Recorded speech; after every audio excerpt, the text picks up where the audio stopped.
out in there. Try to get out in there. Yeah. So like I said, we're not going to do any training with any of these kids here who are coming up to get some attention because Taz is the only one permitted to do his training here. Looks like he's going to come on up. So what I'm going to be doing is asking Taz for what we call husbandry behaviors. And all that means are things that we train him to do that help us take better care of him. So everything that we train has a purpose. So asking him for things like his shoulder allows me to train him for voluntary injections.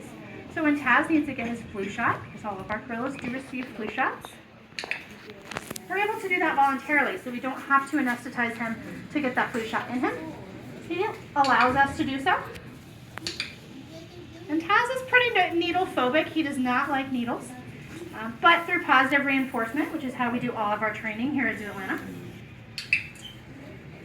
we are able to get him, again, to allow us to stick him with that needle. So it's a great way to build trust between us and them as well as be able to take care of them as best we can. So you're probably hearing that loud clicking sound that I keep making.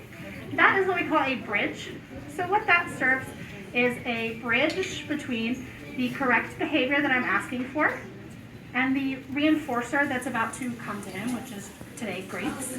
Just.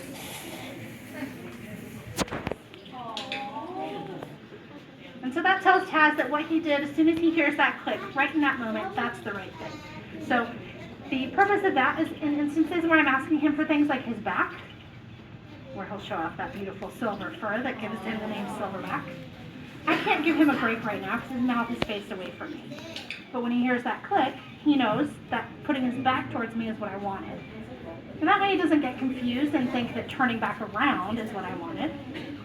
And it just kind of helps him understand and helps us train a little better. So you notice I'm asking for his chest quite a lot. That's because it's a very important medical behavior for him to know. The leading cause of death in gorillas is heart disease. So it's really important that we're able to keep a very close eye on their heart health and monitor them.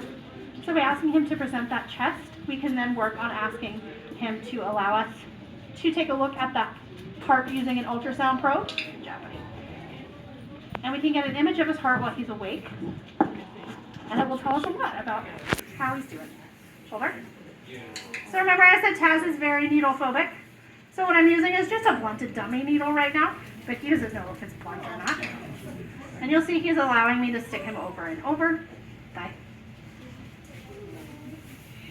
I know, the water is there. Taz does not like his feet to get wet, so when it's raining out, he trains a little differently.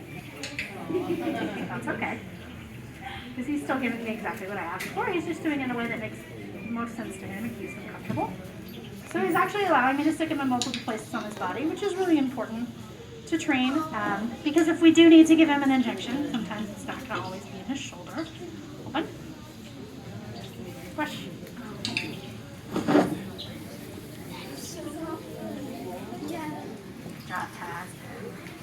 So we're not only able to train him for things like monitoring his health, we're also able to train him for simple things like brushing his teeth. It's important that our gorillas have good oral health care, just like it is for me or you. Here. There we go. So we're able to train him to do a little toothbrush, so if we are having any oral problems there, we can make sure we're just staying on top of that oral health.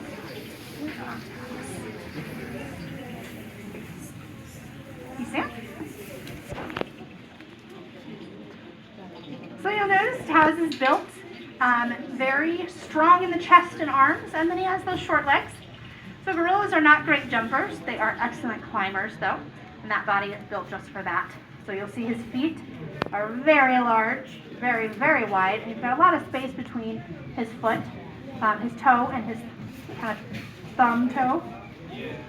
And that allows him to really grip those trees as he climbs. So everything about gorillas is built to help them in their natural environment, which is the rainforest of Africa. Good job, buddy.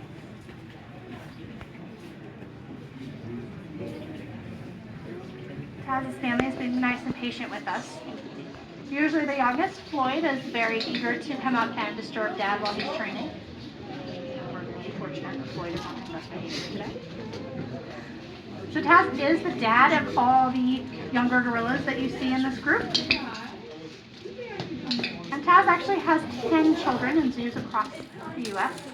So Taz is a very great father. And then he's got his females here. And that's typical of a family group of gorillas. You're going to have one silverback. Smile. Good. You're going to have one silverback in the group. That silverback's females, and then all their offspring. So everybody in Taz's group is either one of his girls or one of his children. And Taz leads by example. So little Floyd here, who just turned 4, is learning how to be a silverback by watching Taz and by being taught by Taz. Just the same way that the females in this group learn how to be a good mother by watching their moms and their aunts raise all those babies. So by the time they're ready to have their own kids, exactly what to do.